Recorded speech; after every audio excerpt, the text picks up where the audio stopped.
Good evening, Cameroon, Africa, and the world. You're welcome to the 6:30 Prime News on My Media Prime. This is a Tuesday edition of Prime News. My name is Genda Pelgrim Blanche King. We're streaming live from Studio A at Fengodron Banger of My Media Prime. This evening, we begin the news from the northwest region of the country. An operation to clean Bamenda from non-state armed group has been launched or announced by the military. The message is contained in a joint press release signed today, September 8, 2020, by the Brigade General Cavalry, as Lasha Kingsley tells us in the following report.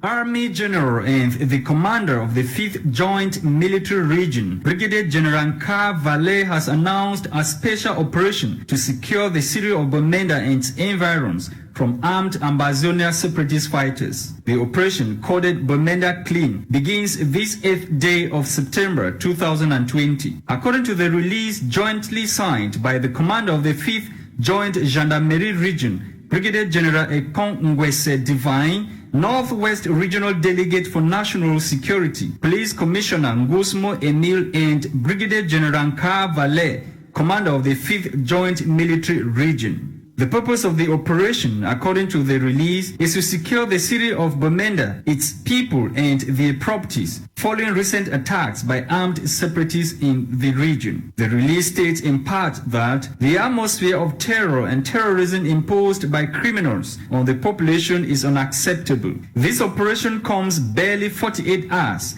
after one of the dreaded Ambazonia generals, Mad Dog, was killed at City Chemist roundabout. The city of Bamenda is equally paralyzed following a ban on cars imposed by separatists in the retaliation to a ban on motorbikes in the city imposed by local administrative authorities last week.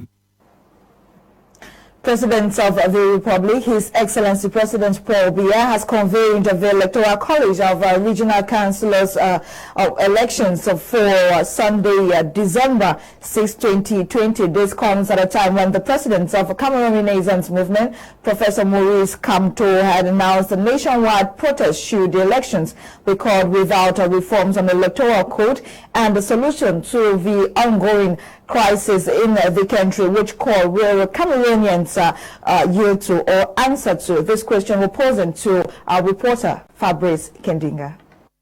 The political standoff between the ruling Cameroon People Democratic Movement of Paul Biya and the Cameroon Renaissance Movement of Maurice Kamto has entered a crucial stage, with both parties now standing on the red line, while the leader of the Cameroon Renaissance Movement political party has called on Cameroonians to storm the street in protest of what he described as political hold-ups should the regional election be convened. President Paul Biya, national chairman of the Cameroon People Democratic Movement, has convened the first ever Electoral College of Regional Councillors for Sunday, December 6, 2020, against Kamto's wish. The fearless and indefatigable Maurice Kamto, who was arrested after months of peaceful protest over the disputed results of the October 2018 presidential election before being released, had earlier threatened to trigger a nationwide protest if the polls are convened without reforms on the Electoral Code and a solution to the Anglophone crisis.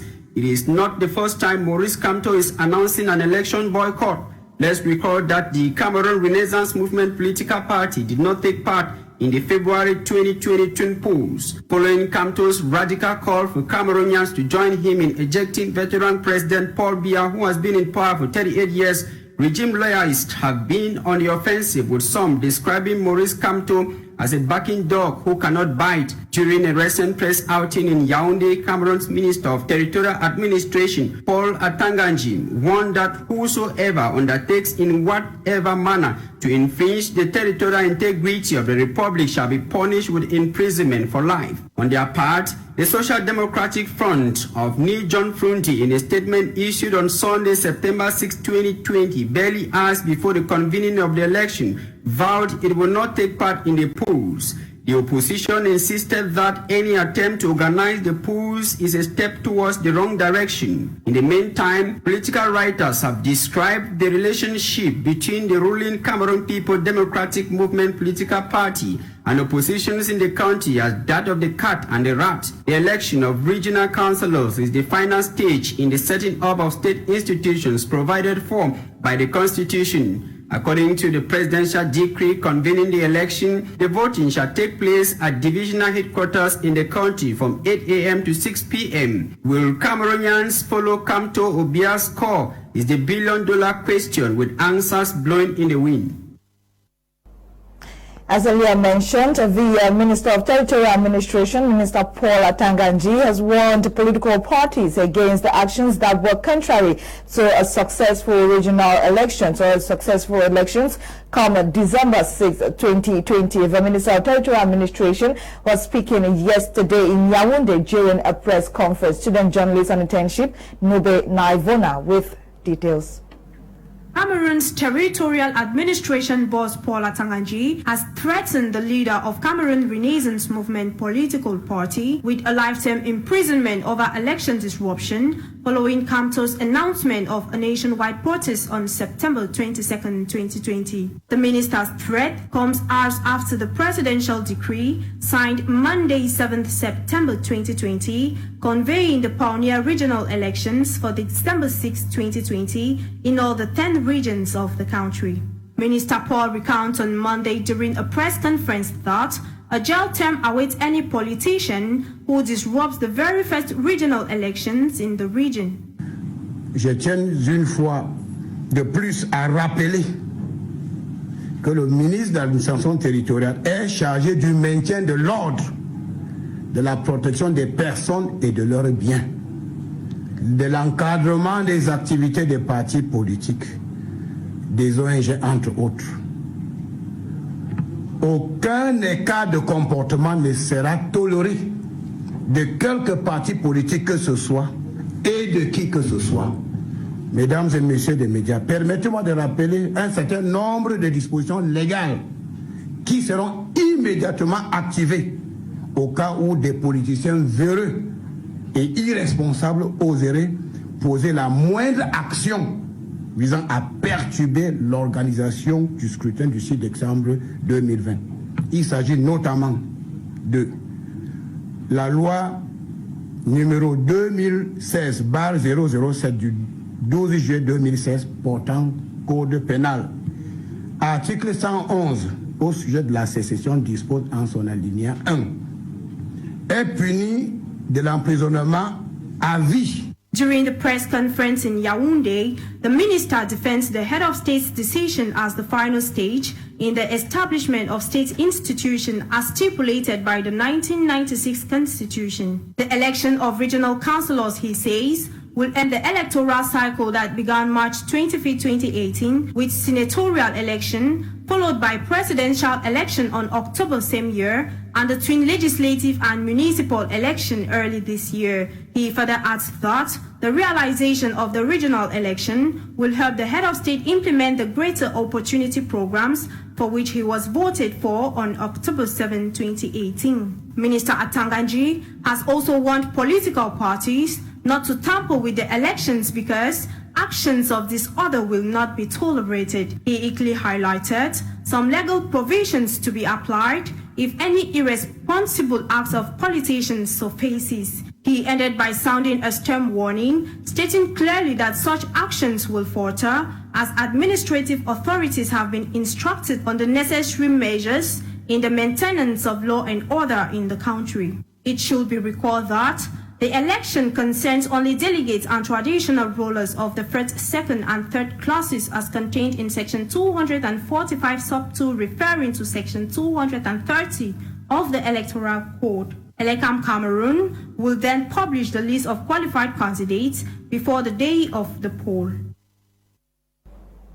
Our reporter Audrey Zatsa was on the field to sample the opinions of some citizens or some individuals in Douala, the economic capital of the country, concerning the upcoming elections on December 6, 2020 and the controversial stance of political parties and individuals. Her report. In line with the Electoral Code, which stipulates that the convocation of the Electoral College is made by the President of the Republic 45 days before the date of the poll, the regional elections has therefore been convened for December 6, 2020 by the head of state, President Paul Biya. To this effect, Professor Maurice Kamto, the leader of the Cameroon Renaissance Movement Party, who had called on a popular uprising 2 weeks ago if elections were convocated, has finally fixed September 22nd as the day for a nationwide protest to oust President Paul Biya from power. Some Cameroonians in the littoral region believe that the president of the Cameroon Renaissance Movement Party's call for a popular uprising is well grounded. Only one position, and the one who is asking the people to move is the asking that they should protest against it because it's annoying. Again, it's us who go for following. We have to listen to you and follow you so that we can change. So if really cannot change, means that we do not want to change. Another Cameroonian, Achille Guillaume, equally believes that there is no harm in going to the streets for the well-being of the country. On veut tout ce qui doit aller de mieux pour les Camerounais. S'il y a des personnalités qui peuvent prendre les choses à pour un nouveau Cameroun, pour un meilleur, moi je ne trouve pas un inconvénient à cela. Parce que tout le monde cherche comment il va aussi s'en sortir au Cameroun. Mais au Cameroun maintenant, ça ne va pas. Et puis s'il demande à sortir pour la marche, si c'est le bien-être du Cameroun, mais pourquoi pas on ne doit pas sortir? While some are for an uprising in the country, Ngozi's sympathy on his part thinks that Kamto's move is wrong. He is of the opinion that Cameroonians should not be encouraged to violence, rather the government should see into this situation in order for peace to reign in the country. Et à ce qui concerne la marche du professeur Maurice Kamto, moi je suis un des scolaires, je suis le président des mototaxis de Bonabéré et nous savons que les types de marche c'est interdit. Et moi, je ne peux pas encourager mes jeunes frères de sortir à la rue pour marcher. Et nous voulons que le gouvernement lui-même en personne à Yaoundé essaie de voir comment gérer ce problème. Pas de violence. Nous voulons la paix dans ce pays. However, Territorial Administration Minister has promised a life jail term over any politician who will disrupt the upcoming regional elections. Away from that, inhabitants of Mbuda have, through our reporter, expressed discontent over recurrent poaching in Mbuda after the departure of Commander Lachelle Sebastian. Let's now listen to the following report compiled by our French reporter Gladys Bomotongina. Mbuda à nouveau sous l'apanage du grand banditisme. Des propriétaires de vente importées se sont vus cambrioler hier, enregistrant diverses pertes. Je suis venue à côté de Mbuda. On a pris les bonbons, les biscuits, l'oreille, le savon, la sardine, le spaghetti. Ils ont produit des gaz, des œufs. Et on a réussi à 6 ans après. Mais en tout cas, c'est toujours les mêmes gens, parce que ce sont ceux qui ont mis à vide comme ça. Pour ces commerçants, ceci ne serait que la résultante du départ de leur commandant de compagnie, l'adjudant-chef Lachelle Sébastien. Depuis l'avènement, depuis que Séba était là, ils ne sont plus jamais revenus. Ils sont partis. Ils ont commencé là-bas. Tu as vu comment ils ont commencé par tous les corps. Forcé. Nous sommes dans le Canada. Voilà. On va commencer à occuper le Canada. On est parti, tu vois, aussitôt que le commandant soit parti, ils ont recommencé. C'est tous les jours, hein. Si, avant moi, c'était un jour avant. Hier, c'était chez moi. Aujourd'hui, c'était chez la voisine. Par ailleurs, elle déclare que l'importance à la création des comités de vigilance, la coopération totale des populations avec les forces de maintien de l'ordre serait la bienvenue. Quand on essaie d'organiser, si on peut faire les comités de vigilance, surtout avec leur appui, parce que si on fait un comité de vigilance sans l'appui des autorités, ça ne va pas marcher.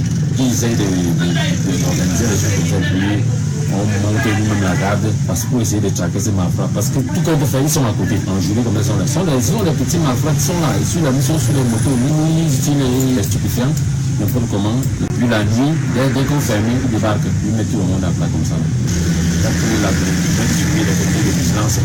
Et puis les renseignements, permettre aux populations civiles de renseigner les autorités administratives. Et toutes les autorités administratives sont aussi prêtes à recevoir pour descendre à chaque instant sur le terrain, comme le faisait le commandant. Parce que le commandant, à tout moment, quand tu l'appelais, il agissait. Un cauchemar pourtant redouté, mais finalement revenu au galop. A mass COVID-19 sensitization and free screening campaign has been launched in Tico subdivision under the theme, Know Your Status, Protect Yourself and Others. The campaign will run till the 10th of September 2020 in Tico subdivision. Moki Jobe Regan took part in this launch and compiled the following report.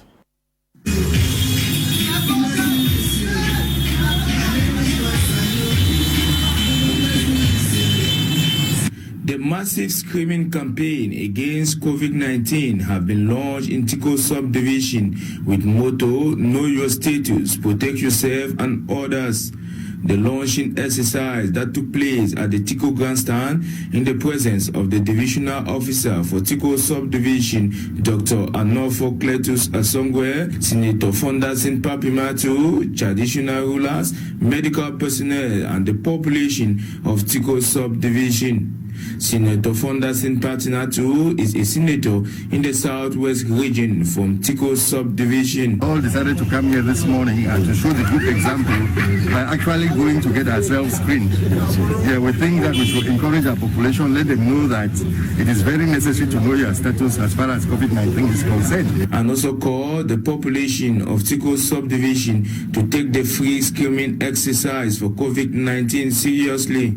I just want to encourage all the people here in Tico to make sure that they take this opportunity and get screened for COVID-19. It should be noted that the launching exercise was characterized with the free screening of COVID-19, presentation of COVID-19 statistics in Tico subdivision, handing of hand sanitizer, carton of soap, face masks to traditional rulers to distribute in their communities. Chief Daniel Dipoko is a traditional ruler of the Misaka second-class chiefdom. The remark I have is that Tico subdivision is not excluded in the fight against the COVID-19 pandemic that is ravaging the whole world. This is our own official move. I can say one of the most popular moves we have made in Tico subdivision. The government has given lots of gifts and we've distributed them in the villages. I also, as a traditional ruler in the capacity of a second-class chief, having 10 villages, I have also made moves. I bought those items and I've distributed in the village. So I think this is a very good move for us.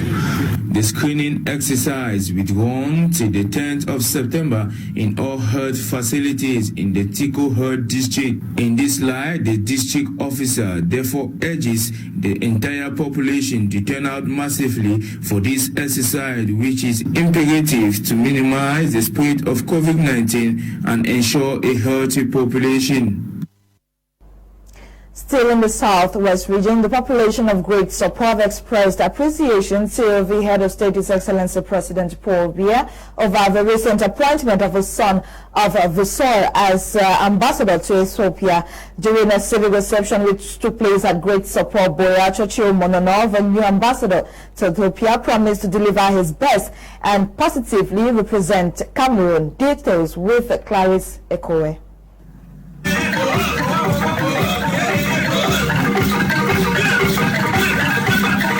A heavily animated atmosphere to welcome the newly appointed Cameroon's ambassador to Ethiopia. This was how indigenes of Great Sopov Boya expressed joy with the president of Cameroon for the distinction given to Fako division through the appointment of Churchill Monono, a son from the community. We are especially asking God Almighty to give our ambassador the strength, the fortitude, and above all, the wisdom to carry out this difficult task assigned to him.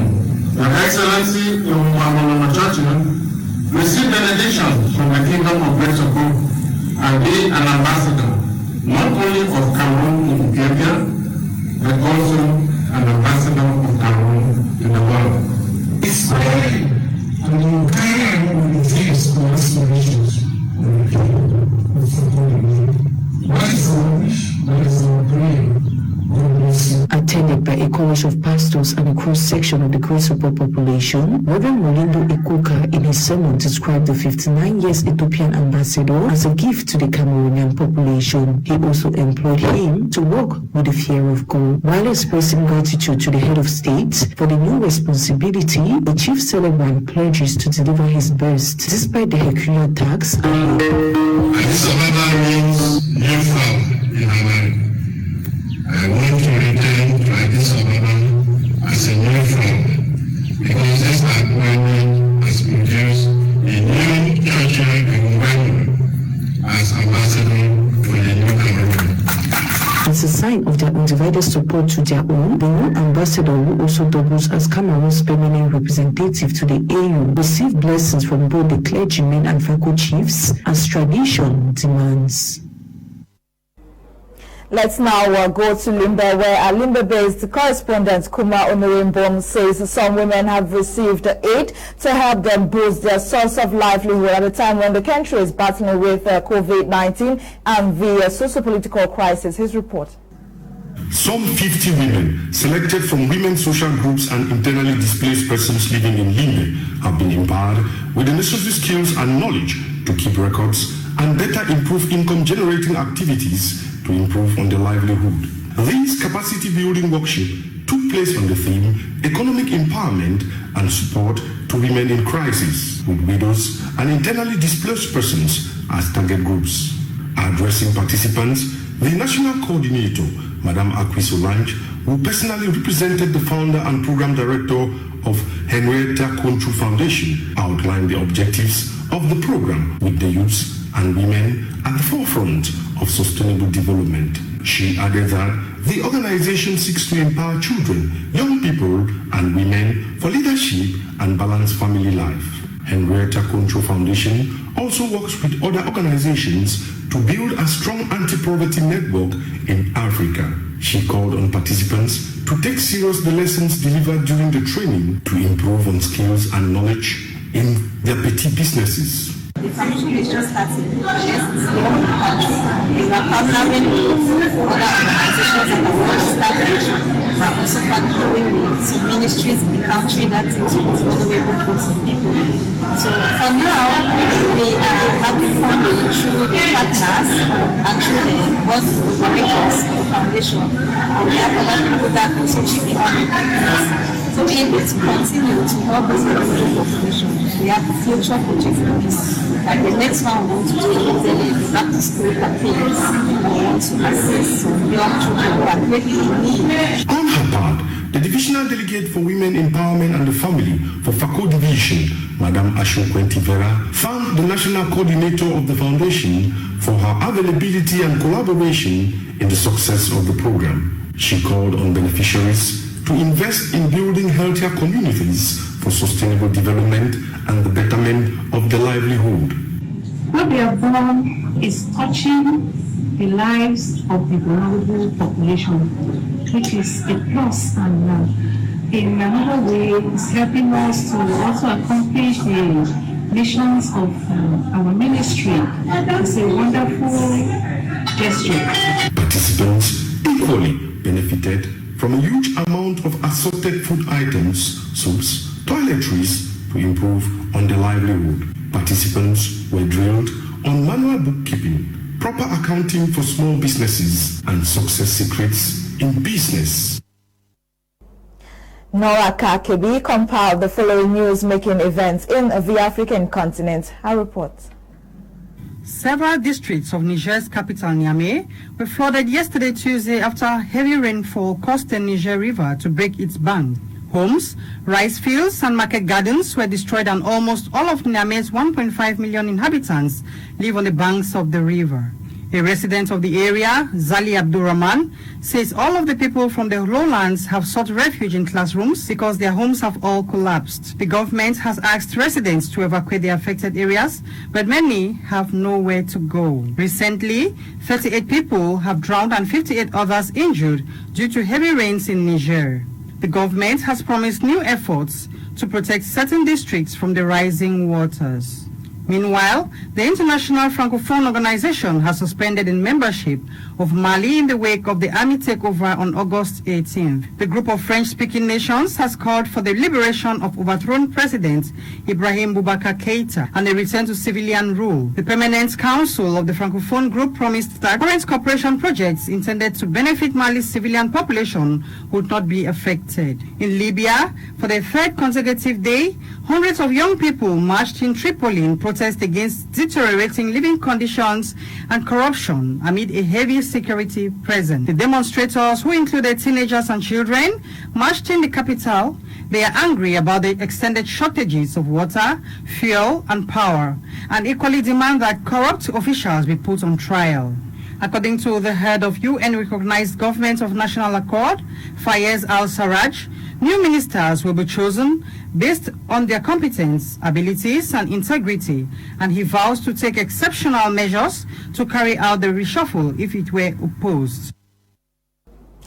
In sports, ahead of the upcoming football season, PWD Social Football Club of Bamenda will host South Sudan's national team on Wednesday, October 7, 2020 at the Amadou Ahidjo Stadium in Yaoundé. In the following report, sportsman Keninga Fabrice says the friendly game goes beyond a normal football match.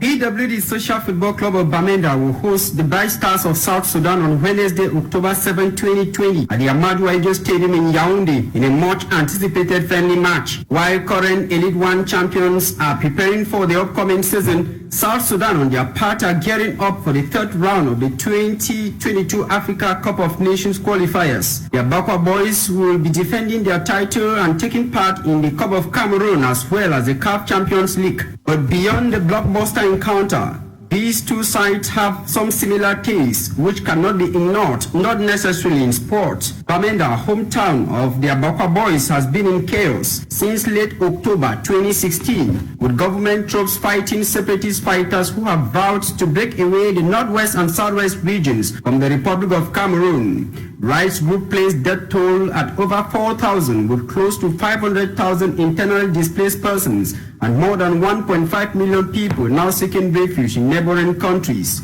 The former head coach of Young Sports Academy of Bamenda, Emmanuel Dumbe Bosso, was even abducted in March 2019 by suspected separatist fighters during a training session before being released.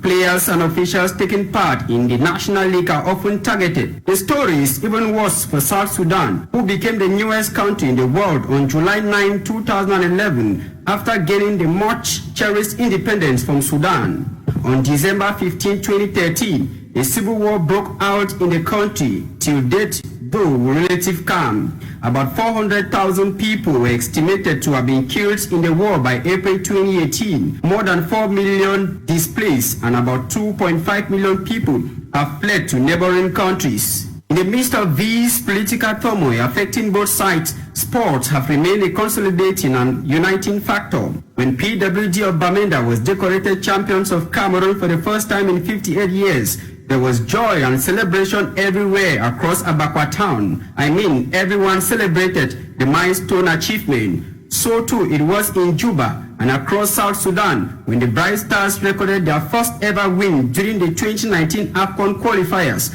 punishing Djibouti by 6-0. South Sudan, who only gained CAF membership on February 10, 2012, has never qualified for any major tournament. The team is coached by Cameroonian and former player of PWD of Bamenda, Ashu Cyprien Bisson. PWD of Bamenda enjoying their best ever season since creation in 1962. The meeting of these two sides has once again proven that football and sport as a whole has no language and remains a uniting factor, and therefore no normal person can argue this fact. We have come to the end of the 6:30 Prime News. It was a production of Ewane Elaine Olinga with coordination from Lasha Kingsley. My name is Genda Perjin Blanche K. Few minutes from now, Prime Hour will be live. Stay tuned to my Media Prime and enjoy every bit of Prime Hour. Good night.